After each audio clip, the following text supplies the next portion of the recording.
You must have watched the video of the speaker speaking at the Madlanga Commission, and if you haven't, get ready, because this story is straight out of a political drama. The focus is on Vusimuzi, Cat, Matlala and suspended Deputy National Police Commissioner Lt-Gen Shadrack Sibiya. According to testimony at the Judicial Commission of Inquiry into Criminality, Political Interference, and Corruption, Matlala allegedly handed millions in cash to Sibiya over the years, for some truly unusual purposes. Witness C, speaking partly in camera to protect their identity, said that Matlala regularly delivered bags of cash to Sibiya. Some of this money reportedly came from Matlala's A360 million SAPS tender. Witness C claimed that Matlala handed Sibiya A1 million in a single month. And when it came to family occasions, he allegedly gave A300,000 for Sibiya's son's wedding. That's not just generous, that's the kind of gift that makes you pause and wonder about the relationship between private contractors and senior police officials. The delivery of this cash was sometimes unconventional. Some payments were reportedly left in a dustbin near Sibiya SAPS office in Pretoria, following Sibiya's instructions. Imagine walking past an ordinary dustbin and finding stacks of rands inside. It's audacious, bizarre, and almost cinematic. Then there's the Santan story. Witness C said Matlala gave Sibiya A2 million in cash at his Santan home to assist in buying a bed and breakfast. And because Sibiya apparently fancied more lavish gestures, Matlala also bought 20 impalas for his property, all of which reportedly died. You can picture the scene, a grand display that ended in tragicomic failure. The commission didn't specify the property's location, leaving the story partly shrouded in mystery. These revelations sit within a broader investigation into corruption, political interference, and criminality in the SAPS. Witness C's account suggests a network of financial influence and personal favors, where cash flowed freely between a private contractor and a top police official. Leaving money in a dustbin or handing millions in person illustrates a level of audacity and confidence that seems almost unbelievable, yet it forms the core of the investigation. The scale of the sums involved, millions in cash, highlights the risks of unchecked power and influence.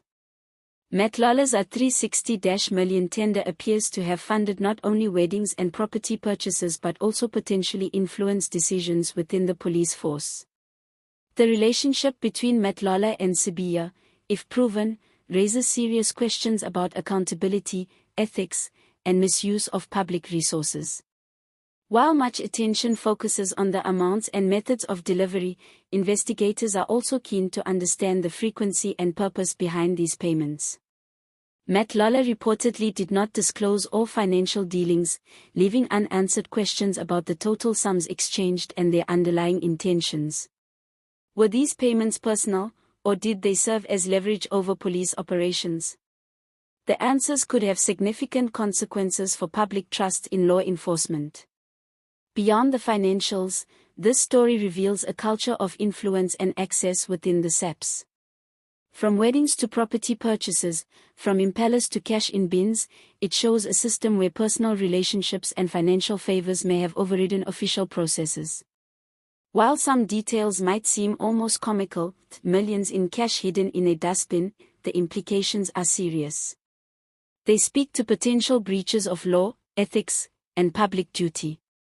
The Madlanga Commission continues to investigate how these financial interactions may have affected police operations and decision-making. Witness C's testimony is key to understanding whether a network of favors, influence, and financial dependence shaped outcomes within the SAPS. It's about uncovering a system where personal enrichment and loyalty may have trumped official responsibility. For viewers following South African politics and governance, this case is a stark reminder that corruption isn't just a concept, it's tangible, visible, and sometimes absurdly extravagant. From millions in cash handed over personally to dead impalas on private estates, it's a vivid display of how financial power can intersect with public office in unexpected ways. If you're surprised by our $2 million in cash changing hands, or the idea of money hidden in a dustbin, you're not alone. These revelations challenge assumptions about integrity in public institutions. And the story is far from over. As the Commission continues to probe deeper, expect more jaw-dropping details that could reshape perceptions of accountability and influence in South Africa. If you found this story as fascinating and outrageous as we did, make sure to hit the like button, subscribe, and leave a comment. What do you think about millions in cash being handed to senior police officials?